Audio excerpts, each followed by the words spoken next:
गल ना दोस्तों कुछ अजिही है जिथे खुशी का मौका अफसोस विच बदल गया। खुशियां विच सी हर कोई चेहरा, हर एक चेहरा, पर थोड़ी कही एक छोटी जी एक लापरवाही ने कुछ परिवारों का जिहड़ा कहिए चेहरा चिराग हमेशा लई जिहड़ा उन्हां दा चेहरा है वो उदास करके रख दिता। ये असीं क्यों कह रहे हैं? इस दे पिछे एक वड्डा रीजन है और वड्डा रीजन IPL 2025 के नाल कनैक्टेड है। एवरीवन नोज कि हाल ही में IPL 2025 विच रॉयल चैलेंजर्स बेंगलुरु यानी कि RCB ने अपनी पहली जित मनाई है। ये जित बहुत वड्डी सी। वो जित इसलिए भी वड्डी सी क्योंकि इस जित तो बाद हर एक दे चेहरे ते एक वड्डी खुशी सी, खास करके टीम प्लेयर्स दी। ते जित भी इदां दी सी जिहदे लई 18 साल दा 18 साल बहुत लंबा समा हुंदा है। 18 साल का इंतजार सीगा किता। विराट कोहली के फैंस लई यह एक इमोशनल मोमेंट सी ते जदों विक्ट्री परेड अनाउंस हुई तो हज़ारां लोग बेंगलुरु के चिन्ना स्वामी स्टेडियम के बाहर जुट गए। भीड़ तुसीं वेख सकते हो, लेकिन नाल ही नाल तुसीं आह किहड़ी तस्वीरां वेख रहे हो? भीड़ आपां थोड़ी देर पहलां देख रहे सी, लोकां दे चेहरे ते खुशी भी सी, लेकिन आह किहो जिहियां तस्वीरां आ रही हैं सामने। स्टेडियम के बाहर भारी भीड़ विच एक स्टैंपेड हो गया, लोगों की जान चली गई है ते कई जख्मी भी हो गए। जिथे खुशी होनी चाहिए सी उथे अफसोस की लहर फैल गई है। तुसीं सब सोच रहे होगे कि जो पहला ही अनाउंस हो गया सी कि विक्ट्री परेड च बस ओपन टॉप नहीं होगी तो क्राउड क्यों इकट्ठा हो गया। RCB की जी जित है 18 साल बाद एक बहुत वड्डी जित सी। एंड इस टीम के प्लेयर जोड़े फैन सीगे वो बहुत ज़्यादा मात्रा में बाहर इकट्ठे हुए थे, क्योंकि 35,000 का एक कहिए ना एक स्टेडियम जिथे लोगों की कैपेसिटी सिर्फ इन्नी है, उत्थे 3 तो 4 लाख लोगों का इकट्ठ स्टेडियम के बाहर। तुसीं खुद अंदाज़ा लगा सकते हो कि कितनी भारी भीड़ होगी।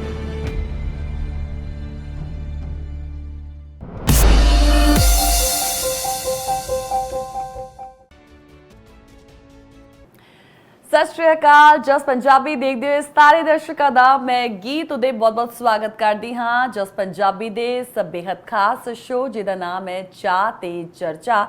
ते तुसीं सब भी जानते हो कि पंजाबियों लई ते खासकर चाह सिर्फ एक पीण वाली चीज़ नहीं होंदी। चाह एक कॉन्वरसेशन स्टिर अप करने वास्ते एक जरिया भी बनती है। कहने का मतलब है कि चर्चा नूं अगे वधाउण लई, चर्चा छेड़न दी दा एक जरिया जिहड़ा बहुत वधिया जरिया जिहड़ा वो बन जाता है जदों चाह नाल होवे ते नाल छिड़ी होवे चर्चा। ते तां ही ये प्रोग्राम असीं लैके हाज़र होने आ चाह ते चर्चा, जिते चाह दे घुट्टा दे नाल असीं तुहाडे सारे दे नाल चर्चा भी करते हैं। ते चाह ते चर्चा जदों ये प्रोग्राम दी आपां एसेंस दी गल करते हैं ना, ते इत्थे गल्लां भी सच्चियां हुंदियां ने एक मैसेज दे राहीं, ते जिहड़ी सोच है वो भी साफ हुंदी है। ते चर्चा का एक लैवल होर अगे वध जांदा है जदों साडे कॉलर भी साडे नाल जुड़दे ने ते अपनी जिहड़ी राय आ वो साडे नाल शेयर करते ने। ते अज चाह ते चर्चा ते उत्ते चर्चा किहदे ते होण वाली है? दरअसल ये थोड़ा जिहा डिसअपॉइंटिंग भी है जिहड़ी चर्चा मैं अज छिड़न वाली हाँ। ते डिसअपॉइंटिंग क्यों है उस दे पिछे रीज़न भी बहुत वड्डा आ। अज दी गल ना दोस्तों कुछ अजिही है जिथे खुशी का मौका अफसोस विच बदल गया।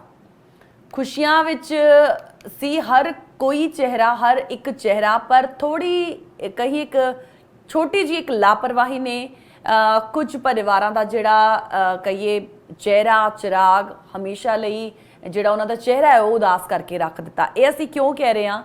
इस दे पिछे एक वड्डा रीजन है और वड्डा रीजन IPL 2025 के नाल कनैक्टेड है। एवरीवन नोज कि हाल ही में IPL 2025 विच रॉयल चैलेंजर्स बेंगलुरु यानी कि RCB ने अपनी पहली जित मनाई है। ये जित बहुत वड्डी सी। वो जित इसलिए भी वड्डी सी क्योंकि इस जित तो बाद हर एक दे चेहरे ते एक वड्डी खुशी सी, खास करके टीम प्लेयर्स दी। ते जित भी इदां दी सी जिहदे लई 18 साल का 18 साल बहुत लंबा समा हुंदा है। 18 साल का इंतजार सीगा किता। विराट कोहली के फैंस लई यह एक इमोशनल मोमेंट सी। ते जदों विक्ट्री परेड अनाउंस हुई ਤਾਂ ਹਜ਼ਾਰਾਂ ਲੋਕ ਬੈਂਗਲੁਰੂ ਦੇ ਚਿੰਨਾ ਸਵਾਮੀ ਸਟੇਡੀਅਮ ਦੇ ਬਾਹਰ ਜੁਟ ਗਏ। ਭੀੜ ਤੁਸੀਂ ਵੇਖ ਸਕਦੇ ਹੋ, ਲੇਕਿਨ ਨਾਲ ਹੀ ਨਾਲ ਤੁਸੀਂ ਆਹ ਕਿਹੜੀ ਤਸਵੀਰਾਂ ਵੇਖ ਰਹੇ ਹੋ? ਭੀੜ ਆਪਾਂ ਥੋੜੀ ਦੇਰ ਪਹਿਲਾਂ ਦੇਖ ਰਹੇ ਸੀ, ਲੋਕਾਂ ਦੇ ਚਿਹਰੇ ਤੇ ਖੁਸ਼ੀ ਵੀ ਸੀ, ਲੇਕਿਨ ਆਹ ਕਿਹੋ ਜਿਹੀਆਂ ਤਸਵੀਰਾਂ ਆ ਰਹੀਆਂ ਸਾਹਮਣੇ? ਦਰਅਸਲ ਉੱਥੇ ਇੱਕ ਬਹੁਤ ਵੱਡੀ ਭਗਦੜ ਹੋ ਗਈ, ਇੱਕ ਬਹੁਤ ਵੱਡੀ ਸਟੈਂਪੇਡ। ਇਸ ਸੈਲੀਬ੍ਰੇਸ਼ਨ ਦਾ ਅੰਜਾਮ ਆਹੀ ਨਿਕਲਿਆ ਜੋ ਤੁਸੀਂ ਇਸ ਵਕਤ ਤਸਵੀਰਾਂ ਰਾਹੀਂ ਦੇਖ ਰਹੇ ਹੋ।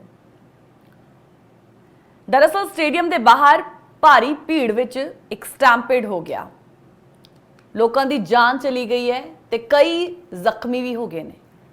ਜਿੱਥੇ ਖੁਸ਼ੀ ਹੋਣੀ ਚਾਹੀਦੀ ਸੀ ਉੱਥੇ ਅਫਸੋਸ ਦੀ ਲਹਿਰ ਫੈਲ ਗਈ ਹੈ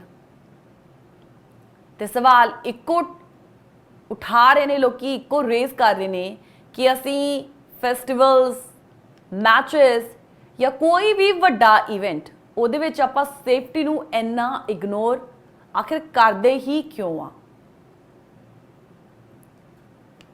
ਹੁਣ ਤੁਸੀਂ ਸਭ ਸੋਚ ਰਹੇ ਹੋਗੇ ਕਿ ਜਦੋਂ ਪਹਿਲਾਂ ਹੀ ਅਨਾਉਂਸ ਹੋ ਗਿਆ ਸੀ ਕਿ ਵਿਕਟਰੀ ਪਰੇਡ 'ਚ ਬਸ ਓਪਨ ਟੌਪ ਨਹੀਂ ਹੋਵੇਗੀ ਤਾਂ ਕਰਾਊਡ ਕਿਉਂ ਇਕੱਠਾ ਹੋ ਗਿਆ?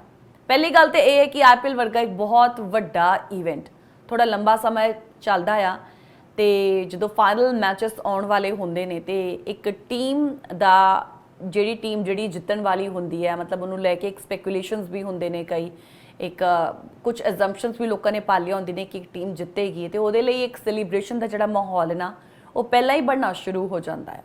ਤੇ ਆਰਸੀਬੀ ਦੀ ਜਿਹੜੀ ਜਿੱਤ ਹੈ 18 ਸਾਲ ਬਾਅਦ ਇਹ ਬਹੁਤ ਵੱਡੀ ਜਿੱਤ ਸੀ ਐਂਡ ਇਸ ਟੀਮ ਦੇ ਪਲੇਅਰ ਦੇ ਜਿਹੜੇ ਫੈਨ ਸੀਗੇ ਉਹ ਬਹੁਤ ਜ਼ਿਆਦਾ ਮਾਤਰਾ ਵਿੱਚ ਬਾਹਰ ਇਕੱਠੇ ਹੋਏ ਸੀਗੇ, ਕਿਉਂਕਿ 35,000 ਦਾ ਇੱਕ ਕਹੀਏ ਨਾ ਇੱਕ ਸਟੇਡੀਅਮ ਜਿੱਥੇ ਲੋਕਾਂ ਦੀ ਕੈਪੈਸਿਟੀ ਸਿਰਫ ਇੰਨੀ ਹੈ, ਉੱਥੇ 3 ਤੋਂ 4 ਲੱਖ ਲੋਕਾਂ ਦਾ ਇਕੱਠ ਸਟੇਡੀਅਮ ਦੇ ਬਾਹਰ। ਤੁਸੀਂ ਖੁਦ ਅੰਦਾਜ਼ਾ ਲਗਾ ਸਕਦੇ ਹੋ ਕਿ ਕਿੰਨੀ ਭਾਰੀ ਭੀੜ ਹੋਵੇਗੀ। ਲੇਕਿਨ ਗੱਲ ਇਹ ਹੈ ਕਿ ਜਦੋਂ ਪਹਿਲਾਂ ਹੀ ਅਨਾਉਂਸ ਹੋ ਗਿਆ ਸੀ ਕਿ ਪਰੇਡ ਵਿੱਚ ਬਸ ਓਪਨ ਟੌਪ ਨਹੀਂ ਹੋਵੇਗੀ ਤਾਂ ਕਰਾਊਡ ਕਿਉਂ ਇਕੱਠਾ ਹੋ ਗਿਆ? ਕਰਾਊਡ ਐਕਚੁਅਲੀ ਆਪਣੇ ਜਿਹੜੇ ਟੀਮ ਪਲੇਅਰਸ ਹੁੰਦੇ ਨੇ ਉਹਨਾਂ ਨੂੰ ਵੇਖਣ ਵਾਸਤੇ ਹੀ ਇਕੱਠਾ ਹੁੰਦਾ ਹੈ, ਲੇਕਿਨ ਇਹੋ ਜਿਹੀ ਅਨਾਉਂਸਮੈਂਟ ਪਹਿਲਾਂ ਹੀ ਹੋ ਚੁੱਕੀ ਸੀ, ਲੇਕਿਨ ਫਿਰ ਵੀ ਇਹ ਇਕੱਠ ਕਿਉਂ ਹੋਇਆ? ਤਾਂ ਤੁਹਾਨੂੰ ਦੱਸ ਦਈਏ ਕਿ ਆਰਸੀਬੀ ਦੀ ਜਿੱਤ ਤੋਂ ਬਾਅਦ ਫੈਨਸ ਦੇ ਜਿਹੜੇ ਜਜ਼ਬਾਤ ਹੈ ਨਾ ਉਹ ਕੰਟਰੋਲ 'ਚ ਹੀ ਨਹੀਂ ਸੀਗੇ। ਥਾਊਜ਼ੈਂਡਸ ਆਫ ਫੈਨਸ ਨੇ ਸਟੇਡੀਅਮ ਦੇ ਬਾਹਰ ਇਕੱਠੇ ਹੋ ਕੇ ਟੀਮ ਨੂੰ ਸੈਲੀਬ੍ਰੇਟ ਕਰਨਾ ਸ਼ੁਰੂ ਕਰ ਦਿੱਤਾ ਸੀ ਤੇ ਜਦੋਂ ਵਿਰਾਟ ਕੋਹਲੀ ਤੇ ਆਰਸੀਬੀ ਪਲੇਅਰ ਸਟੇਡੀਅਮ ਵਿੱਚ ਪਹੁੰਚ ਰਹੇ ਸੀ ਤੇ ਲੋਕ ਗੇਟਸ ਤੱਕ ਵੀ ਆ ਗਏ। ਕਰਾਊਡ 'ਚ ਇੱਕ ਹੀ ਸੋਚ, ਇੱਕ ਝਲਕ ਮਿਲ ਜਾਵੇ ਟੀਮ ਦੀ, ਬਸ ਆਹੀ ਸੋਚ ਸੀ ਲੋਕਾਂ ਦੀ ਕਿ ਸਾਨੂੰ ਉਹਨਾਂ ਦਾ ਚਿਹਰਾ ਵੇਖਣ ਨੂੰ ਮਿਲ ਜਾਵੇ ਤਾਂ ਕਿ ਅਸੀਂ ਉਹਨਾਂ ਨੂੰ ਐਪਰੀਸ਼ੀਏਟ ਕਰ ਸਕੀਏ, ਉਹਨਾਂ ਦੇ ਲਈ ਅਪਲਾਡ ਕਰ ਸਕੀਏ। ਪਰ ਉਹੀ ਜਜ਼ਬਾਤ ਜਦੋਂ ਰੈਗੂਲੇਸ਼ਨਸ ਨਾਲ ਨਾ ਹੈਂਡਲ ਕੀਤੇ ਜਾਣ ਤਾਂ ਫਿਰ ਉਹੀ ਬਣ ਜਾਂਦੇ ਨੇ ਹੈਜ਼ਰਡ, ਜਿੱਦਾਂ ਇੱਥੇ ਬਣਿਆ। ਹੁਣ ਹੋਇਆ ਕੀ ਅਸਲ ਵਿੱਚ? ਲੋਕ ਸਟੇਡੀਅਮ ਗੇਟਸ ਤੇ ਜ਼ਿਆਦਾ ਇਕੱਠਾ ਹੋ ਗਏ ਜਿੱਥੇ ਕੋਈ ਕਲੀਅਰ ਐਂਟਰੀ ਐਗਜ਼ਿਟ ਪਲਾਨ ਹੀ ਨਹੀਂ ਸੀਗਾ। ਪੁਲਿਸ ਦਾ ਇਹ ਕਹਿਣਾ ਸੀ ਕਿ situation quickly out of control ਹੋ ਗਈ, ਬੈਰੀਕੇਡਸ ਵੀ ਫੇਲ ਹੋ ਗਏ। ਹੁਣ ਦੇਖੋ ਪੁਲਿਸ ਤੇ ਖੁਦ ਮੰਨਦੀ ਹੈ ਕਿ situation he out of control ਹੋ ਗਈ, ਅਸੀਂ ਨਹੀਂ ਕੰਟਰੋਲ ਕਰ ਪਾਏ ਭੀੜ ਨੂੰ ਤੇ ਕੁਝ ਲੋਕ ਗਿਰ ਗਏ ਉੱਥੇ ਤੇ ਕੁਝ ਲੋਕਾਂ ਨੇ ਇੱਕ ਦੂਜੇ ਨੂੰ ਪੁਸ਼ ਕਰਨਾ ਸ਼ੁਰੂ ਕਰ ਦਿੱਤਾ। ਤੁਸੀਂ ਜਾਣਦੇ ਹੀ ਹੋ, ਆਪਾਂ ਹਜੇ ਪਿਛਲੀ ਵਾਰੀ ਗੱਲ ਕੀਤੀ ਸੀ ਕਿ ਮਹਾਕੁੰਭ ਦੀ ਜਦੋਂ ਦਿੱਲੀ ਰੇਲਵੇ ਸਟੇਸ਼ਨ ਤੇ ਨਾ ਹਜੂਮ ਇਕੱਠਾ ਹੋ ਗਿਆ ਉਦੋਂ ਵੀ ਲੋਕੀ ਕਿੰਨੇ ਲੋਕਾਂ ਦੀ ਡੈਥ ਹੋ ਗਈ ਸੀ, ਵਿੱਚੇ ਬੱਚੇ ਸੀਗੇ, ਵਿੱਚੇ ਮਹਿਲਾਵਾਂ ਸੀਗੀਆਂ, ਕਿੰਨਾ ਵੱਡਾ ਜਾਨ ਮਾਲ ਦਾ ਨੁਕਸਾਨ ਹੋਇਆ ਸੀ। ਉਸ ਭਗਦੜ ਤੋਂ ਬਾਅਦ ਵੀ ਅਸੀਂ ਬਿਲਕੁਲ ਸਿੱਖ ਨਹੀਂ ਲਈ ਕਿ ਅਸੀਂ ਚੀਜ਼ਾਂ ਨੂੰ ਕਿੱਦਾਂ ਕੰਟਰੋਲ ਕਰਨਾ ਹੈ, ਕਿੱਦਾਂ ਮੈਨੇਜ ਕਰਨਾ ਹੈ। ਔਰ ਇਹ ਪਹਿਲੀ ਵਾਰੀ ਨਹੀਂ ਹਾਦਸਾ ਹੋ ਰਿਹਾ, ਅਜਿਹੇ ਹਾਦਸੇ ਬਹੁਤ ਪਹਿਲਾਂ ਵੀ ਹੋ ਚੁੱਕੇ ਨੇ। ਅਗੇਨ ਉਹੀ ਚੀਜ਼ ਹੈ ਨਾ ਕਿ ਵੱਡੇ ਓਕੇਜ਼ਨਸ, ਵੱਡੇ ਇਵੈਂਟਸ ਵਿੱਚ ਅਸੀਂ ਪਹਿਲਾਂ ਹੀ ਆਪਣੇ ਆਪ ਦੀ ਤਿਆਰੀ ਕਿਉਂ ਨਹੀਂ ਕਰ ਲੈਂਦੇ? ਤੇ ਇੱਥੇ ਦੇਖੋ ਕੀ ਹੋਇਆ, ਚੀਜ਼ਾਂ ਪਹਿਲਾਂ ਹੀ ਅਨਾਉਂਸਮੈਂਟ ਹੋ ਚੁੱਕੀ ਸੀਗੀ ਕਿ ਕਿੱਦਾਂ ਕਿੱਦਾਂ ਕੀ ਹੋਵੇਗਾ, ਲੇਕਿਨ ਉਸ ਦੇ ਬਾਵਜੂਦ ਵੀ ਇਹ ਚੀਜ਼ ਹੋ ਜਾਂਦੀ ਆ। ਇੱਥੇ ਜਿਹੜੀ ਭਗਦੜ ਮੱਚੀ ਹੈ ਨਾ ਉਸ ਦੇ ਵਿੱਚ ਸਾਹ ਲੈਣਾ ਵੀ ਲੋਕਾਂ ਦਾ ਮੁਸ਼ਕਿਲ ਹੋ ਗਿਆ ਸੀ। ਕਈ ਲੋਕ ਉੱਥੇ ਹੀ ਫੇਂਟ ਹੋ ਗਏ ਸੀ ਤੇ ਕੁਝ ਲੋਕਾਂ ਦੀ ਸਾਈਡ ਤੇ ਹੀ ਡੈਥ ਹੋ ਗਈ। 11 ਲੋਕਾਂ ਦੀ ਜਾਨ ਜਾ ਚੁੱਕੀ ਹੈ, 11 ਲੋਕਾਂ ਦੀ ਜਾਨ। ਕਿੱਥੇ 18 ਸਾਲ ਬਾਅਦ ਇੱਕ ਜਿੱਤ ਦਾ ਜਿਹੜਾ ਸੈਲੀਬ੍ਰੇਸ਼ਨ ਤੁਸੀਂ ਵਿਰਾਟ ਕੋਹਲੀ ਦੀ ਕਈ ਤਸਵੀਰਾਂ ਵੇਖੀਆਂ ਹੋਣਗੀਆਂ, ਕਿੰਨੇ ਇਮੋਸ਼ਨਲ ਹੋਏ ਪਏ ਸੀ ਉਹ, ਅੱਖਾਂ ਵਿੱਚ ਹੰਝੂ ਸੀ ਉਹਨਾਂ ਦੇ। ਇਹ ਵਿਕਟਰੀ ਉਹਨਾਂ ਵਾਸਤੇ ਬਹੁਤ ਵੱਡੀ ਸੀ। ਐਂਡ ਆਲ ਆਫ ਸਡਨ ਇਹ ਭਗਦੜ ਮਚੀ, 11 ਲੋਕਾਂ ਦੀ ਡੈਥ ਹੋ ਗਈ, 50 ਤੋਂ ਜ਼ਿਆਦਾ ਲੋਕੀ ਇੰਜਰਡ ਹੋ ਗਏ। ਉਹ ਖੁਸ਼ੀ ਦਾ ਜਿਹੜਾ ਮਾਹੌਲ ਹੈ ਉਹ ਪੂਰਾ ਮਾਤਮ ਵਿੱਚ ਤਬਦੀਲ ਹੋ ਗਿਆ। ਹੁਣ ਇੱਥੇ ਸਭ ਤੋਂ ਚਿੰਤਾ ਦੀ ਗੱਲ ਇਹ ਸੀ ਕਿ ਇਹ ਟ੍ਰੈਜੇਡੀ ਕੀ ਅਵੋਇਡ ਕੀਤੀ ਜਾ ਸਕਦੀ ਸੀ। ਹੁਣ ਦੇਖੋ ਕਿ ਅਥਾਰਟੀਜ਼ ਨੇ ਪਰੇਡ ਕੈਂਸਲ ਕੀਤੀ ਸੀ। ਉਹ ਕਹਿੰਦੇ ਕਿ ਆਪਾਂ ਕੋਈ ਪਰੇਡ ਨਹੀਂ ਕੱਢਣੀ, ਪਰ ਕਰਾਊਡ ਮੈਨੇਜਮੈਂਟ ਲਈ ਕੋਈ ਆਲਟਰਨੇਟ ਜਾਂ ਬਫਰ ਪਲਾਨ ਹੀ ਨਹੀਂ ਸੀਗਾ। ਤੇ ਅੱਜ ਦੇ ਡਿਜੀਟਲ ਟਾਈਮ ਵਿੱਚ ਜਿੱਥੇ ਇੱਕ ਰਿਊਮਰ ਇੰਨੀ ਛੇਤੀ ਵਾਇਰਲ ਹੋ ਜਾਂਦੀ ਹੈ, ਉੱਥੇ ਕਲੀਅਰ ਕਮਿਊਨੀਕੇਸ਼ਨ ਦਾ ਨਾ ਹੋਣਾ ਇੱਕ ਵੱਡੀ ਗਲਤੀ ਮੰਨੀ ਜਾਂਦੀ ਹੈ। ਤੇ ਅੱਜ ਅਸੀਂ ਸਿਰਫ ਆਰਸੀਬੀ ਜਾਂ ਕ੍ਰਿਕਟ ਦੀ ਗੱਲ ਨਹੀਂ ਕਰ ਰਹੇ ਹਾਂ, ਮੇਨ ਮਕਸਦ ਸਾਡਾ ਇਹ ਨਹੀਂ ਆ। ਅਸੀਂ ਗੱਲ ਕਰ ਰਹੇ ਹਾਂ ਵੱਡੇ ਪਬਲਿਕ ਇਵੈਂਟਸ ਵਿੱਚ ਪਲੈਨਿੰਗ, ਰਿਸਪੌਂਸਿਬਿਲਿਟੀ ਤੇ ਹਿਊਮਨ ਬਿਹੇਵੀਅਰ, ਇਹਨਾਂ ਸਾਰੀ ਚੀਜ਼ਾਂ ਦੀ ਗੱਲ ਹੋਣੀ ਜ਼ਰੂਰੀ ਹੈ। ਕਿਉਂਕਿ ਇੱਕ ਪਹਿਲਾ ਕੇਸ ਨਹੀਂ ਹੈ, ਬਹੁਤ ਵਾਰੀ ਪਹਿਲਾਂ ਵੀ ਹੋ ਚੁੱਕਿਆ ਇਹ ਚੀਜ਼ਾਂ, ਹੁਣ ਵੀ ਲਗਾਤਾਰ ਹੋ ਰਹੀਆਂ ਨੇ। ਕਿੰਨੇ ਲੋਕਾਂ ਦੀ ਜਾਨ ਜਾ ਰਹੀ ਹੈ, ਬਟ ਅਗੇਨ ਉਹੀ ਚੀਜ਼ਾਂ ਵਾਰ-ਵਾਰ ਕਿਉਂ ਹੋ ਰਹੀਆਂ ਆ? ਅਸੀਂ ਕਿਉਂ ਨਹੀਂ ਸਬਕ ਲੈ ਪਾ ਰਹੇ? ਇੱਥੇ ਨਾ ਜਦੋਂ ਆਪਾਂ ਕਰਾਊਡ ਸਾਈਕੋਲੋਜੀ ਦੀ ਗੱਲ ਕਰਦੇ ਹਾਂ, ਕਰਾਊਡ ਸਾਈਕੋਲੋਜੀ ਨੂੰ ਵੀ ਸਮਝਣਾ ਬਹੁਤ ਜ਼ਿਆਦਾ ਜ਼ਰੂਰੀ ਹੋ ਗਿਆ ਹੈ। ਦੇਖੋ, ਜਿੱਥੇ ਇੱਕ ਬੰਦਾ ਪੈਨਿਕ ਵਿੱਚ ਹੁੰਦਾ ਹੈ ਤੇ ਉੱਥੇ ਪੈਨਿਕ ਵੇਵ ਸਪਰੈਡ ਹੋ ਜਾਂਦੀ ਹੈ। ਇਹ ਬੜੀ ਨੈਚੁਰਲ ਜੀ ਗੱਲ ਹੈ, ਬੜੀ ਸੁਭਾਵਿਕ ਜੀ ਗੱਲ ਹੈ। ਬਹੁਤ ਵਾਰ ਟ੍ਰੈਜਡੀਜ਼ ਅਵੋਇਡ ਹੋ ਸਕਦੀਆਂ ਨੇ, ਬਸ ਜ਼ਰੂਰਤ ਹੁੰਦੀ ਹੈ ਇੱਕ ਸੋਚ ਸਮਝ ਕੇ ਪਲੈਨਿੰਗ, ਇੱਕ ਕੋਆਰਡੀਨੇਸ਼ਨ ਤੇ ਇੱਕ ਅਵੇਅਰਨੈਸ ਦੀ। ਇੱਥੇ ਹੀ ਆਪਾਂ ਸਾਰੇ ਲੈਕ ਕਰ ਜਾਂਦੇ ਹਾਂ। ਪਰ ਲੈਕ ਕਰ ਕਿਉਂ ਰਹੇ ਹਾਂ? ਇਸ ਦੇ ਪਿੱਛੇ ਪ੍ਰੋਬਲਮ ਜੋ ਹੈ ਉਹਦਾ ਸੋਲੂਸ਼ਨ ਕਿਉਂ ਨਹੀਂ ਕੱਢਦੇ ਆਪਾਂ? ਜਦੋਂ ਅਥਾਰਟੀਜ਼ ਨੇ ਓਪਨ ਟੌਪ ਬੱਸ ਪਰੇਡ ਇੱਥੇ ਵੀ ਕੈਂਸਲ ਕਰ ਦਿੱਤੀ ਸੀ ਕਿ ਇੰਨੀ ਵੱਡੀ ਜਿੱਤ ਤੋਂ ਬਾਅਦ ਵੀ ਅਸੀਂ ਇਹ ਸਭ ਚੀਜ਼ਾਂ ਨਹੀਂ ਕਰਨੀਆਂ, ਇਹ ਅਨਾਉਂਸਮੈਂਟ ਪ੍ਰੋਪਰਲੀ ਪਬਲਿਕ ਤੱਕ ਰੀਚ ਹੋਣੀ ਚਾਹੀਦੀ ਸੀ, ਪਰ ਗਈ ਕਿਉਂ ਨਹੀਂ? ਜੇਕਰ ਇਹ ਡਿਸੀਜਨ ਸੋਸ਼ਲ ਮੀਡੀਆ, ਪ੍ਰੈਸ ਤੇ ਸਟੇਡੀਅਮ ਵਿੱਚ ਲਾਊਡ ਸਪੀਕਰ ਅਨਾਉਂਸਮੈਂਟਸ ਦੇ ਨਾਲ ਕਲੀਅਰਲੀ ਕਮਿਊਨੀਕੇਟ ਕੀਤਾ ਜਾਂਦਾ ਤਾਂ ਕਈ ਲੋਕ ਕਰਾਊਡ ਵਿੱਚ ਨਾ ਆਉਂਦੇ। ਹੁਣ ਜਿਹੜੇ ਲੋਕਾਂ ਦਾ ਇੱਥੇ ਇਕੱਠਾ ਹੋਇਆ ਆ, ਉਹਨਾਂ ਲੋਕਾਂ ਨੂੰ ਇਸ ਚੀਜ਼ ਦੀ ਇਨਫੋਰਮੇਸ਼ਨ ਹੀ ਨਹੀਂ ਸੀ, ਕਿਉਂਕਿ ਉਹ ਤੇ ਆਪਣੀ ਟੀਮ ਦਾ ਐਪਰੀਸੀਏਸ਼ਨ, ਉਹਨਾਂ ਦੀ ਹੌਸਲਾ ਅਫਜ਼ਾਈ ਕਰਨ ਆਏ ਸੀਗੇ, ਉਹਨਾਂ ਦੀ ਖੁਸ਼ੀ ਵਿੱਚ ਸ਼ਾਮਿਲ ਹੋਣ ਆਏ ਸੀ ਕਿ ਵਿਕਟਰੀ ਪਰੇਡ ਨਿਕਲੇਗੀ, ਆਪਾਂ ਹੋ ਹੱਲਾ ਕਰਾਂਗੇ, ਆਪਾਂ ਸੈਲੀਬ੍ਰੇਟ ਕਰਾਂਗੇ। ਜ਼ਾਹਿਰ ਜੀ ਗੱਲ ਹੈ, ਇੰਡੀਆ ਵਿੱਚ ਤੇ ਕ੍ਰਿਕਟ ਨੂੰ ਲੈ ਕੇ ਇੱਕ ਜਜ਼ਬਾ ਹੀ ਅਲੱਗ ਹੁੰਦਾ ਹੈ, ਕ੍ਰੇਜ਼ ਹੀ ਅਲੱਗ ਹੁੰਦਾ ਆ। ਤੇ ਇੱਥੇ ਆਰਸੀਬੀ ਦੀ ਜਿੱਤ, ਜਿੱਦਾਂ ਮੈਂ ਤੁਹਾਨੂੰ ਪਹਿਲਾਂ ਹੀ ਦੱਸ ਰਹੀ ਕਿ 18 ਸਾਲ ਬਾਅਦ ਇੱਕ ਵੱਡੀ ਜਿੱਤ ਹਾਸਲ ਕਰਨਾ ਉਹਨਾਂ ਲਈ ਬਹੁਤ ਵੱਡੀ ਗੱਲ ਸੀਗੀ। ਤੇ ਉਹੀ ਫੈਨਸ ਉੱਤੇ ਇਕੱਠੇ ਹੋਏ ਸੀ, ਲੋਕਾਂ ਦੇ ਵਿੱਚ ਇਨਫੋਰਮੇਸ਼ਨ ਪਹੁੰਚੀ ਨਹੀਂ ਕਿ ਵਿਕਟਰੀ ਪਰੇਡ ਨਿਕਲਣੀ ਨਹੀਂ ਆ, ਓਪਨ ਟੌਪ ਵਰਗੀ ਕੋਈ ਜਿਹੜੀ ਆ ਫੈਸਿਲਿਟੀ ਇੱਥੇ ਪ੍ਰੋਵਾਈਡ ਨਹੀਂ ਕੀਤੀ ਜਾਏਗੀ। ਬਟ ਅਗੇਨ ਲੋਕਾਂ ਤੱਕ ਕੋਈ ਇਨਫੋਰਮੇਸ਼ਨ ਪਹੁੰਚੀ ਨਹੀਂ ਤੇ ਲੋਕੀ ਟੀਮ ਦੇ ਲਈ ਇੱਥੇ ਇਕੱਠੇ ਹੋ ਗਏ। ਪੀਪਲ ਬਿਲੀਵਡ ਪਰੇਡ ਹੋਵੇਗੀ, ਸੋ ਦੇ ਗੈਦਰਡ ਐਨੀਵੇ।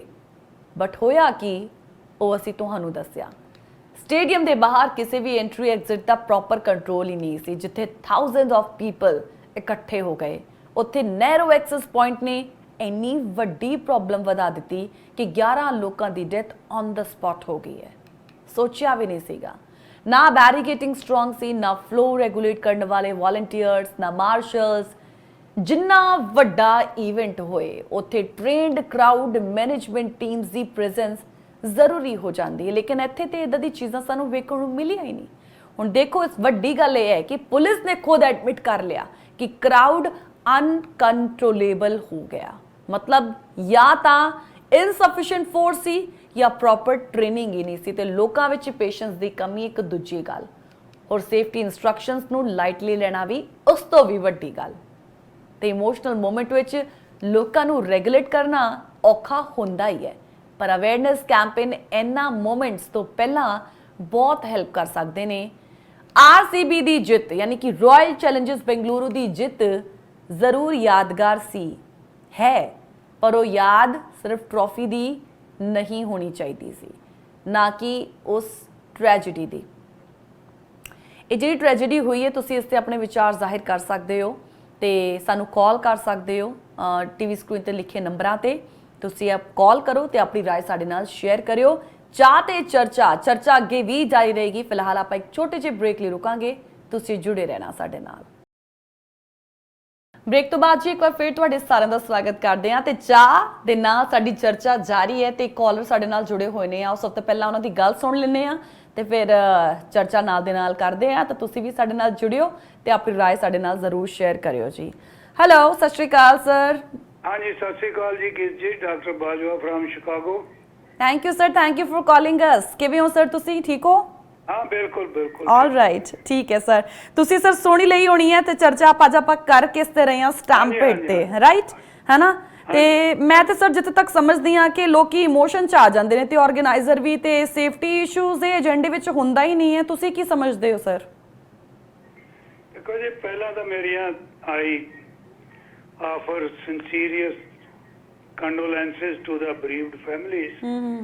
पर देखो ये एक चीज है भी जेड़े पॉपुलस कंट्री जिवें इंडिया वर्गे और इत्थे अजकल स्पोर्ट्स के फैंस भी वध रहे हैं, ਜਿਹੜੇ ਲੋਕ ਹੋਰ ਸਾਕਰ ਵੇਖਣ ਜਾਂਦੇ ਉਹ ਵੀ ਵੱਧ ਰਹੇ ਹੈ, ਜਿਹੜੇ ਮੇਲੇ ਮਸਾਵੇ ਦੇਖਣ ਜਾਂਦੇ ਆ ਉਹ ਵੀ ਵੱਧਦੇ ਹੈ। ਪਿੱਛੇ ਕੁੰਭ ਦਾ ਮੇਲਾ ਹੋਇਆ ਸੀ, ਉੱਥੇ ਵੀ ਲੋਕ ਬਹੁਤ ਗਏ ਸੀ।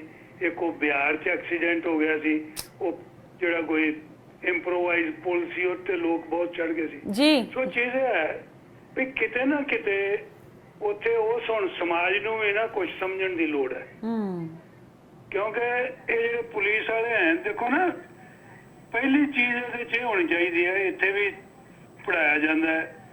ਜਿਹੜੇ ਹੁਣ ਜਿਵੇਂ ਡਾਊਨਟਾਊਨ ਸ਼ਿਕਾਗੋ ਹੈ, ਬਹੁਤ ਵੱਡਾ ਟਾਊਨ ਹੈ, ਕੈਰੈਕਟ, ਔਰ ਬੜੇ ਬੜੇ ਵੱਡੇ ਕਨਸਰਟ ਹੁੰਦੇ ਆ। ਹੁਣ ਗਰਮੀਆਂ ਹੋ ਜਾਣਗੀਆਂ ਉੱਥੇ, ਉਹ ਲਾਲਾ ਪਲੂਜ਼ਾ ਹੈ ਉਹ ਚੱਲੇਗਾ, ਮਤਲਬ ਉਹਨਾਂ ਵੀਕਐਂਡ ਤੇ ਇੰਨਾ ਭੀੜ ਹੋ ਜਾਂਦੀ ਹੈ ਕਦੀ ਵੀ। ਔਰ ਉਹ ਬੜੇ ਯੂਥ ਹੁੰਦੇ ਆ, ਟੀਨੇਜਰ, ਯੰਗ ਬੰਦੇ, ਹੋਰ ਵੀ ਇਵੈਂਟ ਇੱਥੇ ਹੁੰਦੇ। ਪਰ ਇਹ ਕੋਈ ਅਸੈਸਮੈਂਟ ਇਹ ਲਾ ਲੈਂਦੇ ਆ ਵੀ ਦੇਖੋ ਇੱਥੇ 2 ਲੱਖ ਬੰਦੇ ਤੱਕ ਦਾ ਸਾਡੇ ਕੋਲ ਇੰਤਜ਼ਾਮ ਹੈ। ਪਹਿਲੀ ਚੀਜ਼ ਤਾਂ ਉੱਥੇ ਅਸੈਸਮੈਂਟ ਲਾਉਣੀ ਚਾਹੀਦੀ ਹੈ ਵੀ ਕਿੰਨੇ ਆਦਮੀ ਆਉਣਗੇ। ਚਾਹੇ ਤੁਹਾਨੂੰ ਉਹ ਜਿਹੜੇ ਅੱਜ ਕੱਲ੍ਹ ਬੈਰੀਕੇਡ ਇਰੈਕਟ ਕਰਕੇ ਕਿਤੇ ਨਾ ਕਿਤੇ ਕਰਾਊਡ ਨੂੰ ਕੰਟਰੋਲ ਕਰਨਗੇ, ਅੱਧਾ ਮੀਲ ਦੂਰ ਉੱਥੇ ਕਰਕੇ ਫਿਰ ਉਸ ਹਿਸਾਬ ਨਾਲ ਜਾਣ ਦਿਓ ਵੀ ਜਿੰਨੇ ਕੁ ਉੱਥੇ ਆਰਾਮ ਨਾਲ ਦੇਖ ਸਕਦੇ ਆ। ਅਦਰਵਾਈਜ਼ ਅਗਰ ਉਹ ਲਾਲੈਸਨੈਸ और रूल ऑफ जंगल रूल हो जाएगा फिर तो वो मरनगे जी। देखो जेड़े नैचुरल डिजास्टर होंगे हैं कई बार तुसी उन्हां नूं अवॉइड नहीं कर सकते, उन्हां वास्ते तुसी लैसन लैके रेजिलिएंट सिस्टम बनाउंदे जे तां वो भी एक गां लोड़ पेगी जिवें एनवायरनमेंट आउंदी है। पर जेड़े एक्सीडेंटल कार ट्रक तेज चला के बसां तेज चला के और जिवें इहो जिहे मेले मंदिर गुरुद्वारे तो उत्थे जलूसां च जिहड़े कोई प्रोसैशन हुंदे आ वो चीज़ां असीं अवॉइड कर सकते हैं। और गवर्नमेंट नूं थोड़ा कोई डंडे नाल नहीं लोग रुकदे, जिवें मैं देख रहा सी पुलिस वाले डंडे नाल रोक कर सकदे, इन्नी भीड़ आ गई है, वो कई बारी तां पुलिस वाले भी थल्ले आ जांदे। तो इस करके ਇਹਦਾ ਜੀ ਇਹਦੀ ਕੋਈ ਸਟੱਡੀ ਬੇਸ ਔਰ ਇਹ ਸਪੈਸ਼ਲ ਟ੍ਰੇਨਿੰਗ ਇੰਡੀਆ ਨੂੰ ਲਵਾਉਣੀ ਚਾਹੀਦੀ ਹੈ ਔਰ ਪ੍ਰੋਪਰ ਅਸੈਸਮੈਂਟ ਉਹਨਾਂ ਦੀ ਇਵੈਂਟ ਤੋਂ ਪਹਿਲਾਂ ਹੋਣੀ ਚਾਹੀਦੀ ਹੈ। और जी क्राउड है वो को अद्धा मील दूर ही सारे पासों वो करके कॉर्डन करके और उन्होंने उत्थे मैनेज करना चाहिए। I agree with you sir. बहुत सही पॉइंट चक्के ने सर तुसी। Thank you so much for calling us sir, जुड़े रहो इदां ही। थैंक यू सर, बहुत वधिया गल कही है बाजवा सर ने भी। ਤੇ ਕਹਿਣ ਦਾ ਮਤਲਬ ਇਹ ਹੈ ਕਿ ਕਰਾਊਡ ਸਾਈਕੋਲੋਜੀ ਨੂੰ ਸਮਝਣਾ ਕਿਤੇ ਨਾ ਕਿਤੇ ਬਹੁਤ ਜ਼ਿਆਦਾ ਜ਼ਰੂਰੀ ਹੋ ਗਿਆ, ਖਾਸ ਕਰ ਜਦੋਂ ਆਪਾਂ ਇੰਡੀਆ ਵਰਗੇ ਮੁਲਕ ਦੀ ਗੱਲ ਕਰਦੇ ਹਾਂ ਜਿੱਥੇ ਇਮੋਸ਼ਨਸ ਸਭ ਤੋਂ ਅੱਗੇ ਹੁੰਦੇ ਨੇ ਤੇ ਬਾਅਦ ਵਿੱਚ ਅੱਗੇ ਵਾਲੀ ਚੀਜ਼ਾਂ ਆਉਂਦੀਆਂ ਨੇ। ਮੈਂ ਅੱਗੇ ਉਹੀ ਚੀਜ਼ ਕਹਿ ਰਹੀ ਹਾਂ ਨਾ ਕਿ ਲੋਕ ਇਮੋਸ਼ਨਸ ਵਿੱਚ ਹੋ ਜਾਂਦੇ ਨੇ, ਆਰਗੇਨਾਈਜ਼ਰਸ ਵੀ ਉਸੇ ਤਰੀਕੇ ਨਾਲ ਹੀ, ਤੇ ਅਗੇਨ ਜਿਹੜੇ ਸੇਫਟੀ ਕੰਸਰਨਸ ਹੁੰਦੇ ਨੇ ਉਹ ਕਿਤੇ ਨਾ ਕਿਤੇ ਪਿੱਛੇ ਰਹਿ ਜਾਂਦੇ ਨੇ। ਜਿਹੜੀ ਅੱਜ ਦੀ ਚਾਹ ਤੇ ਚਰਚਾ ਆਪਾਂ ਕਰ ਰਹੇ ਹਾਂ ਨਾ, ਉਸ ਦਾ ਸਬਕ ਆਹੀ ਆ, ਮੋਰਲ ਆਫ ਦਾ ਸਟੋਰੀ ਆਹੀ ਆ ਕਿ ਜਸ਼ਨ ਠੀਕ ਹੈ ਪਰ ਹੋਸ਼ ਨਾਲ, ਸੈਲੀਬ੍ਰੇਸ਼ਨ ਹੋਵੇ ਪਰ ਸੇਫਟੀ ਦੇ ਨਾਲ। ਮੇਰੇ ਹੋਰ ਵੀ ਦਰਸ਼ਕ ਸਾਡੇ ਜੁੜੇ ਹੋਏ ਨੇ, ਸਾਨੂੰ ਸੁਣ ਰਹੇ ਹੋਣਗੇ ਤੇ ਆਈ ਐਮ ਵੈਰੀ ਸ਼ੋਰ ਕਿ ਇਸ ਖਬਰ ਤੇ ਤੁਹਾਡੀ ਪੂਰੀ ਨਜ਼ਰ ਹੋਵੇਗੀ ਤੇ ਜੋ ਘਟਨਾ ਵਾਪਰੀ ਹੈ ਉਸ ਤੇ ਵੀ ਤੁਹਾਡੇ ਆਪਣੇ ਵਿਚਾਰ ਹੋਣਗੇ ਤੇ ਕੋਈ ਕੁਐਸਚਨ ਕਿਸੇ ਵੀ ਤਰੀਕੇ ਦੀ ਕੋਈ ਗੱਲ ਹੋਵੇ ਤੁਸੀਂ ਸਾਡੇ ਨਾਲ ਜੁੜਿਓ ਤੇ ਆਪਣੀ ਜਿਹੜੀ ਰਾਏ ਆ ਸਾਡੇ ਨਾਲ ਸ਼ੇਅਰ ਕਰਿਓ। ਲੇਕਿਨ ਇਸ ਤੋਂ ਇਲਾਵਾ ਮੈਂ ਥੋੜਾ ਜਿਹਾ ਗੱਲ ਨੂੰ ਹੋਰ ਪਾਸੇ ਲੈ ਕੇ ਜਾਵਾਂਗੀ ਕਿ ਇਸ ਦੇ ਨਾਲ ਨਾ ਇੱਕ ਬਹੁਤ ਖੂਬਸੂਰਤ ਜਿਹਾ ਮੈਸੇਜ ਇੱਕ ਹੋਰ ਵੀ ਜੁੜਿਆ ਹੋਇਆ ਹੈ। ਹਾਲਾਂਕਿ ਉਹ ਸੋਸ਼ਲ ਮੀਡੀਆ ਤੇ ਬਹੁਤ ਜ਼ਿਆਦਾ ਵਾਇਰਲ ਹੋ ਰਿਹਾ ਹੈ ਤੇ ਉਸ ਤੇ ਵੀ ਮੈਂ ਗੱਲ ਕਰਦੀ ਹਾਂ, ਲੇਕਿਨ ਮੈਂ ਸਿਰਫ ਇੰਨੀ ਕੁ ਗੱਲ ਕਹਿਣਾ ਚਾਹੂੰਗੀ ਕਿ ਕਿਸੇ ਨੇ ਵੀ ਇਸ ਤਰੀਕੇ ਦੇ ਹਾਦਸੇ ਦੀ ਨਾ ਕਲਪਨਾ ਨਹੀਂ ਕੀਤੀ ਸੀ। ਪਰ 35,000 ਦੀ ਕੈਪੈਸਿਟੀ ਵਾਲੇ ਸਟੇਡੀਅਮ ਦੇ ਬਾਹਰ 3-4 ਲੱਖ ਲੋਕ ਇਕੱਠਾ ਹੋ ਜਾਣ ਤੇ ਉਸ ਤੋਂ ਬਾਅਦ ਇਸ ਤਰੀਕੇ ਦੀ ਘਟਨਾ ਸਾਹਮਣੇ ਆ ਜਾਣਾ, it's a very heart wrenching news. ਤੇ ਵਿਰਾਟ ਕੋਹਲੀ ਜਿਹੜੇ ਕੱਲ ਪੂਰਾ ਸਮਾਂ ਜਿਹੜਾ ਆ ਉਹ ਸੁਰਖੀਆਂ 'ਚ ਬਣੇ ਰਹੇ ਬਿਕਾਜ਼ ਉਹਨਾਂ ਦੇ ਇਮੋਸ਼ਨਸ, ਉਹਨਾਂ ਦੇ ਹਾਵ ਭਾਵ, ਉਹ ਇੱਕ ਚੀਜ਼ ਕਹਿ ਰਹੇ ਸੀ ਕਿ ਉਹਨਾਂ ਲਈ ਇਹ ਜਿਹੜੀ ਜਿੱਤ ਹੈ ਉਹ ਕਿੰਨੀ ਵੱਡੀ ਹੈ। ਤੇ ਉਹਨਾਂ ਨੇ ਵੀ ਇੱਕ ਪੋਸਟ ਸ਼ੇਅਰ ਕਰਦੇ ਹੋਏ ਲਿਖਿਆ ਕਿ ਇਸ ਘਟਨਾ ਤੋਂ ਬਾਅਦ ਉਹ ਪੂਰੀ ਤਰੀਕੇ ਨਾਲ ਟੁੱਟ ਚੁੱਕੇ ਨੇ ਤੇ ਉਹਨਾਂ ਕੋਲ ਕਹਿਣ ਲਈ ਇੱਕ ਸ਼ਬਦ ਨਹੀਂ ਹੈ। ਤੇ ਆਰਸੀਬੀ ਨੇ ਵੀ ਇਸ ਘਟਨਾ ਤੇ ਆਪਣਾ ਦੁੱਖ ਜ਼ਾਹਿਰ ਕੀਤਾ ਹੈ ਤੇ ਬੈਂਗਲੁਰੂ ਵਿੱਚ ਲੋਕਾਂ ਦੀ ਭੀੜ ਦੇ ਬਾਰੇ ਮੀਡੀਆ ਰਿਪੋਰਟਸ ਦੇ ਜ਼ਰੀਏ ਹੀ ਉਹਨਾਂ ਕੋਲ ਇਹ ਖਬਰ ਆਈ ਤੇ ਉਹਨਾਂ ਨੇ ਵੀ ਇਹੀ ਕਿਹਾ ਕਿ ਸਾਰਿਆਂ ਦੀ ਸੁਰੱਖਿਆ ਤੇ ਭਲਾਈ ਲਈ ਜਿਹੜੀ ਆ ਅਸੀਂ ਪ੍ਰੇਅਰ ਕਰਦੇ ਹਾਂ ਤੇ ਇਹ ਚੀਜ਼ਾਂ ਬਹੁਤ ਮਹੱਤਵਪੂਰਨ ਨੇ, ਬਹੁਤ ਜ਼ਿਆਦਾ ਇੰਪੋਰਟੈਂਟ ਨੇ ਤੇ ਉਮੀਦ ਕੀਤੀ ਜਾਂਦੀ ਕਿ ਅੱਗੇ ਤੋਂ ਇਸ ਚੀਜ਼ਾਂ ਤੇ ਧਿਆਨ ਰੱਖਿਆ ਜਾਵੇ। ਬਟ ਅਗੇਨ ਇਹੀ ਚੀਜ਼ਾਂ ਸਾਨੂੰ ਵਾਰ-ਵਾਰ ਕਿਉਂ ਸੁਣਨ ਨੂੰ ਮਿਲਦੀਆਂ ਕਿ ਧਿਆਨ ਰੱਖਿਆ ਜਾਵੇ, ਧਿਆਨ ਰੱਖਿਆ ਜਾਵੇ, ਲੇਕਿਨ ਧਿਆਨ ਰੱਖਿਆ ਕਦੋਂ ਜਾਵੇਗਾ? ਖੈਰ, ਮੈਂ ਤੁਹਾਨੂੰ ਕਹਿ ਰਹੀ ਸੀ ਕਿ ਇਸ ਖਬਰ ਦੇ ਨਾਲ ਇੱਕ ਹੋਰ ਪਹਿਲੂ ਵੀ ਜੁੜਿਆ ਹੋਇਆ ਹੈ, ਬੇਸਿਕਲੀ ਇਸ ਵਿਕਟਰੀ ਦੇ ਨਾਲ ਜੁੜਿਆ ਹੋਇਆ ਹੈ। IPL 2025 ਵਿੱਚ ਰਾਇਲ ਚੈਲੰਜਰਸ ਬੈਂਗਲੁਰੂ ਨੇ ਇੱਕ ਇਤਿਹਾਸ ਰਚਿਆ ਹੈ ਜੋ ਕਿ ਅਸੀਂ ਵਾਰ-ਵਾਰ ਰਿਪੀਟ ਕਰ ਰਹੇ ਹਾਂ। 18 ਸਾਲ ਬਾਅਦ ਪਹਿਲੀ ਵਾਰ ਟੀਮ ਨੇ ਟਰੋਫੀ ਜਿੱਤੀ ਤੇ ਇਸ ਜਿੱਤ ਦਾ ਸਭ ਤੋਂ ਜਿਹੜਾ ਵੱਡਾ ਚਿਹਰਾ ਸੀ ਉਹ ਵਿਰਾਟ ਕੋਹਲੀ ਤੇ ਉਹਨਾਂ ਦੀ ਲਗਾਤਾਰ ਮਿਹਨਤ, ਉਹਨਾਂ ਦਾ ਜਿਹੜਾ ਡੈਡੀਕੇਸ਼ਨ ਤੇ ਉਹਨਾਂ ਦੇ ਸਬਰ ਨੇ ਸਭ ਨੂੰ ਇਨਸਪਾਇਰ ਕੀਤਾ। ਪਰ ਇਸ ਜਿੱਤ ਤੋਂ ਵੀ ਹੋਰ ਵਧੀਆ ਗੱਲ ਉਹ ਸੀ ਜੋ ਦਿੱਲੀ ਪੁਲਿਸ ਨੇ ਸੋਸ਼ਲ ਮੀਡੀਆ ਤੇ ਸ਼ੇਅਰ ਕੀਤੀ। ਉਹਨਾਂ ਨੇ ਵਿਰਾਟ ਕੋਹਲੀ ਦੇ 18 ਸਾਲ ਦੇ ਇੰਤਜ਼ਾਰ ਨੂੰ ਇੱਕ ਜ਼ਰੂਰੀ ਸੰਦੇਸ਼ ਨਾਲ ਜੋੜ ਕੇ ਦਿਖਾਇਆ।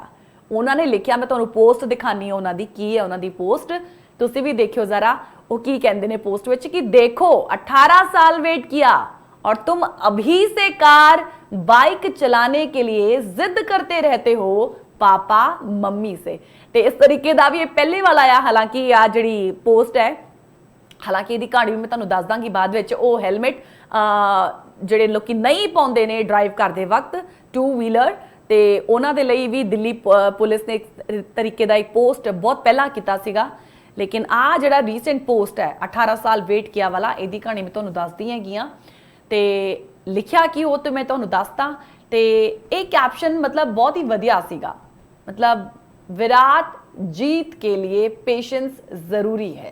वो कहते हैं ना कि 18 साल देखो उस टीम ने वेट किया, 18 साल विराट कोहली ने वेट किया तो पेशेंस ही तो सी ਤੇ ਅੱਜ ਵੇਖੋ ਵੱਡੀ ਜਿੱਤ ਉਹਨਾਂ ਨੂੰ ਮਿਲੀ ਹੈ ਤੇ ਉਹਨਾਂ ਨੇ ਉਹਨਾਂ ਬੱਚਿਆਂ ਲਈ ਉਹ ਮੈਸੇਜ ਪਹੁੰਚਾਉਣ ਦੀ ਕੋਸ਼ਿਸ਼ ਕੀਤੀ ਹੈ ਦਿੱਲੀ ਪੁਲਿਸ ਨੇ, ਜਿਹੜੇ ਲੋਕੀ 18 ਸਾਲ ਦੀ ਹਜੇ ਪੂਰੇ ਹੋਏ ਵੀ ਨਹੀਂ ਆ ਤੇ ਉਹਨਾਂ ਦੇ ਹੱਥਾਂ ਵਿੱਚ ਗੱਡੀਆਂ ਮੋਟਰਾਂ ਇਹਨਾਂ ਸਾਰਿਆਂ ਦੀ ਚਾਬੀ ਹੁੰਦੀ ਹੈ ਤੇ ਬੇਝਿਜਕ ਅਨਅਬੈਸ਼ਡਲੀ ਉਹ ਰੋਡਸ ਤੇ ਨਜ਼ਰ ਆਉਂਦੇ ਨੇ, ਬੁਲਟ ਚਲਾਉਂਦੇ ਹੋਏ, ਗੱਡੀਆਂ ਚਲਾਉਂਦੇ ਹੋਏ।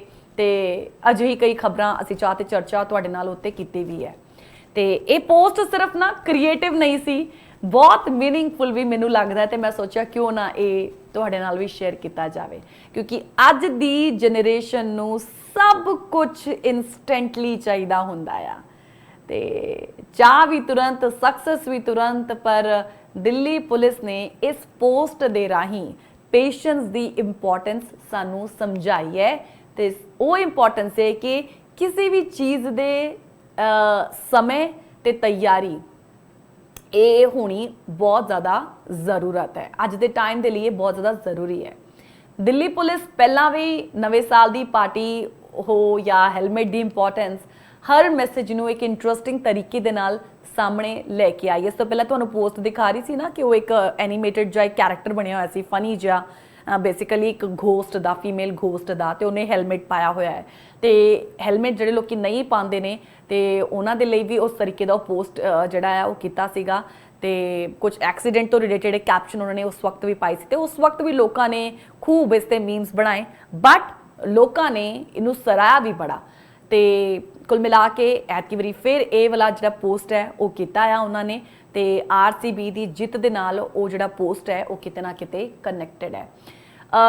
ਇਹ ਮਾਡਰਨ ਅਪਰੋਚ ਤੁਸੀਂ ਕਹਿ ਸਕਦੇ ਹੋ। ਅਸੀਂ ਮਾਸਸ ਦੇ ਥਰੂ ਇੱਕ ਮੈਸੇਜ ਪਹੁੰਚਾਉਣ ਦੀ ਕੋਸ਼ਿਸ਼ ਕਰਦੇ ਹਾਂ, ਲੇਕਿਨ ਇਸ ਤਰੀਕੇ ਦਾ ਜਦੋਂ ਪੋਸਟ ਪੁਲਿਸ ਵੱਲੋਂ ਸਾਹਮਣੇ ਆਂਦਾ ਹੈ ਤੇ ਉਹਨੂੰ ਆਪਾਂ ਇੱਕ ਕ੍ਰੀਏਟੀਵਿਟੀ ਐਟ ਇਟਸ ਬੈਸਟ ਕਹਿ ਸਕਦੇ ਹਾਂ।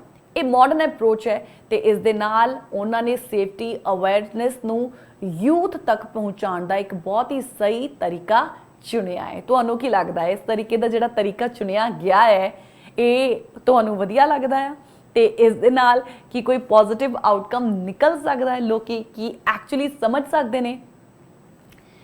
ਅੱਜ ਦੀ ਚਾਹ ਤੇ ਚਰਚਾ ਦਾ ਪੈਗਾਮ ਆਹੀ ਸੀ ਕਿ ਪੇਸ਼ੈਂਸ ਸਿਰਫ ਸਪੋਰਟਸ ਵਿੱਚ ਨਹੀਂ, ਜ਼ਿੰਦਗੀ ਦੇ ਹਰ ਮੋੜ ਤੇ ਜ਼ਰੂਰੀ ਹੁੰਦੀ ਹੈ। ਪਹਿਲਾਂ ਜਿਹੜੀ ਆਪਾਂ ਗੱਲ ਕੀਤੀ ਇੱਕ ਸਟੈਂਪੇਡ ਦੀ, ਉਹਦੇ ਵਿੱਚ ਵੀ ਲੋਕਾਂ ਦੇ ਵਿੱਚ ਪੇਸ਼ੈਂਸ ਨਹੀਂ ਰਹੀ ਹੁਣ, ਹਨਾ? ਤੇ ਪੇਸ਼ੈਂਸ ਨਹੀਂ ਰਹੀ ਤੇ ਹੋਇਆ ਕਿ ਭੀੜ ਇਕੱਠਾ ਹੋਈ, ਉਹਨੂੰ ਕੰਟਰੋਲ ਕਰਨਾ ਮੁਸ਼ਕਿਲ ਹੋ ਗਿਆ ਤੇ ਉਸ ਤੋਂ ਬਾਅਦ ਜੋ ਹੋਇਆ ਉਹ ਅਸੀਂ ਤੁਹਾਨੂੰ ਦੱਸਿਆ। ਅਗੇਨ ਡਰਾਈਵਿੰਗ ਦੀ ਆਪਾਂ ਗੱਲ ਕੀਤੀ, 18 ਸਾਲ ਤੋਂ ਘੱਟ ਬੱਚੇ ਜਿਹੜੇ ਉਹਨਾਂ ਦੇ ਹੱਥਾਂ ਵਿੱਚ ਕਿੱਦਾਂ ਗੱਡੀਆਂ ਮੋਟਰਾਂ ਦੀ ਚਾਬੀਆਂ ਈਜ਼ੀਲੀ ਉਹਨਾਂ ਨੂੰ ਮਿਲ ਜਾਂਦੀਆਂ ਨੇ, ਤੇ ਇੱਕ ਜਿਹੜੀ ਸ਼ੈ ਉਹ ਮਿਲਦੀ ਹੈ ਪਰਿਵਾਰ ਵੱਲੋਂ ਤਾਂ ਹੀ ਉਹ ਅੱਗੇ ਕੋਈ ਵੱਧਦਾ ਹੈ। ਤੇ ਇਹ ਚੀਜ਼ਾਂ ਵੀ ਬਹੁਤ ਇੰਡੀਆ ਵਿੱਚ ਕਾਮਨ ਹੈ ਤੇ ਉੱਥੇ ਵੀ ਕਿਤੇ ਨਾ ਕਿਤੇ ਪੇਸ਼ੈਂਸ ਦੀ ਇੱਕ ਕਮੀ ਹੈ। ਆਪਣੇ ਜੀਵਨ ਵਿੱਚ ਸਾਨੂੰ ਮੈਨੂੰ ਲੱਗਦਾ ਹੈ ਕਿ ਸਾਰੇ ਲੋਕਾਂ ਨੂੰ ਹੀ ਸੇਫਟੀ, ਡਿਸਪਲਿਨ ਤੇ ਇੱਕ ਜਿਹੜੀ ਕਹਿੰਦੇ ਨੇ ਇੱਕ ਸਿਵਿਕ ਸੈਂਸ, ਇੱਕ ਸਮਾਜਿਕ ਜ਼ਿੰਮੇਵਾਰੀ, ਇਹਨਾਂ ਸਭ ਤੋਂ ਉੱਪਰ ਰੱਖਣਾ ਬਹੁਤ ਜ਼ਰੂਰੀ ਹੋ ਗਿਆ ਹੈ। ਤੇ ਅੱਜ ਦੀ ਚਾਹ ਤੇ ਚਰਚਾ ਦੇ ਸਾਡਾ ਇਹ ਖਾਸ ਪੈਗਾਮ ਤੇ ਸਾਡੀ ਸਟੋਰੀ ਉਹਦਾ ਇੱਕ ਬਹੁਤ ਹੀ ਇੰਪੋਰਟੈਂਟ ਮੋਰਲ, ਇਸ ਦੇ ਉੱਤੇ ਤੁਸੀਂ ਆਪਣੇ ਵਿਚਾਰ ਸਾਨੂੰ ਲਿਖ ਕੇ ਵੀ ਸ਼ੇਅਰ ਕਰ ਸਕਦੇ ਹੋ।